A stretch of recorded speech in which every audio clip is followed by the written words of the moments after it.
BMW Troyka akalar, bir narsani aytib o'taman, obzordan oldin podarkalari bor ekan bu mashinani olgan odamga.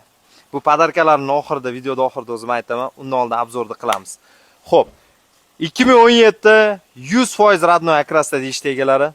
Black Piano avrisovkalarida M paket, BMW Troyka, 2 объемda twin turbo dizel motorda gazolariga ahamiyat beramiz.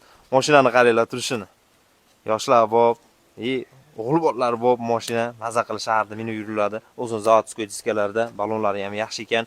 Lyuklari bor mashinada, beskulchoy do'stliklari bor, ichki salonlari.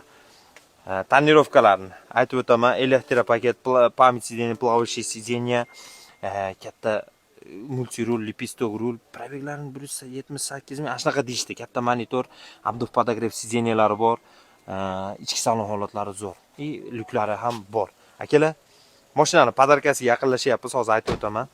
Diqqat bilan kuzatamiz. Ichki salonlarni ham bir qator ko'ryapsizlar.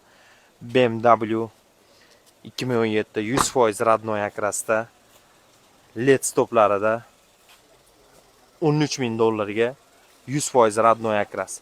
Podarkasi, tonirovka, polirovka, keramika, ximchiska hammasini qilib zo'r qilib beramiz deyishdi olgan odamga. Shular podarka. Telefon qilamiz.